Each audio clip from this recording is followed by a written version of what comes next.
आकाशवाणी मध्य प्रदेश से प्रस्तुत हैं प्रादेशिक समाचार।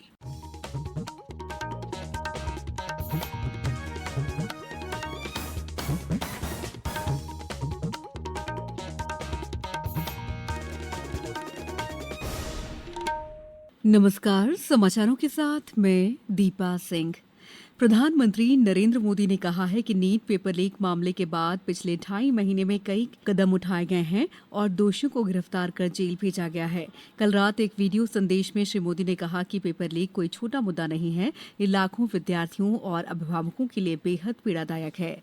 प्रधानमंत्री ने कहा, मैं जानता हूं कि पेपर लीक ये कोई मामूली विषय नहीं है।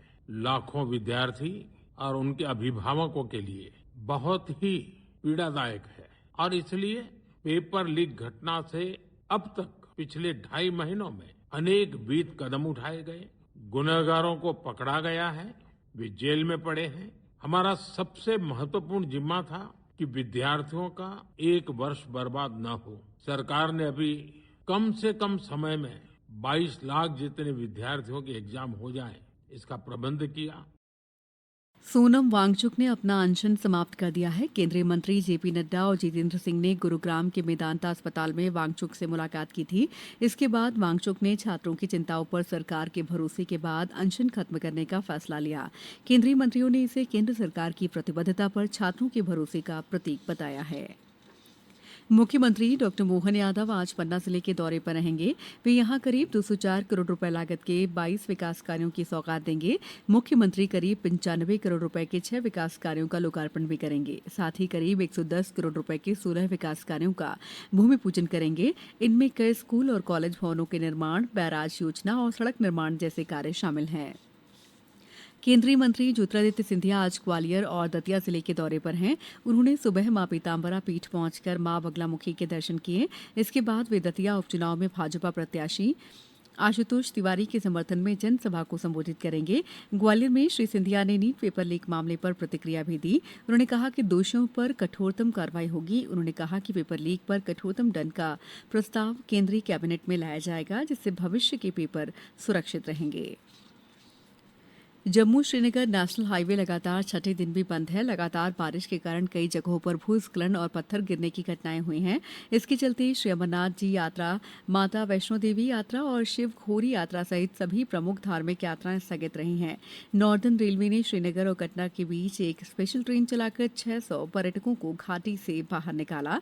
अधिकारियों ने यात्रियों को सलाह दी है कि वे यात्रा से पहले ट्रेन और सड़क की ताज़ा स्थिति की जानकारी जरूर ले लें। फंसे हुए श्रद्धालुओं के लिए बेस कैंपों में मुफ्त भोजन और रहने की व्यवस्था की गई है। प्रदेश के उच्च शिक्षा विभाग ने एनसीटी पाठ्यक्रमों में प्रवेश से वंचित विद्यार्थियों को अंतिम अवसर दिया है। इच्छुक अभ्यर्थी 24 से 27 जुलाई तक ऑनलाइन पंजीयन करा सकेंगे। 30 जुलाई को मेरिट सूची जारी होगी और 31 जुलाई को सीट आवंटन किया जाएगा। अब तक प्रदेश में करीब 4,80,000 विद्यार्थियों ने प्रवेश प्राप्त कर लिया है। भोपाल के गांधी चिकित्सा महाविद्यालय ने मुख कैंसर की शुरुआती पहचान के लिए एआई आधारित नई तकनीक विकसित की है। भारत सरकार ने इस तकनीक के डिजाइन को पेमेंट प्रदान किया है।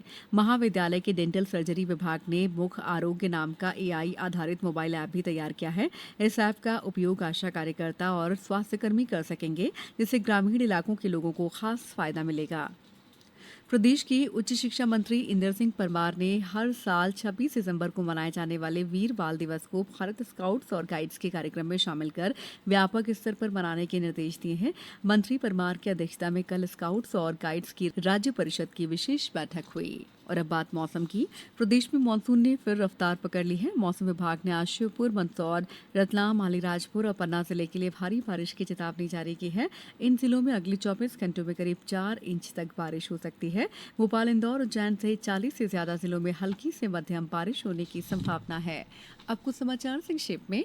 आगर मालवा के नलखेड़ा स्थित सांदीपनी विद्यालय में मनाए जा रहे गुरु पूर्णिमा पखवाड़े के तहत विभिन्न गतिविधियां हो रही हैं।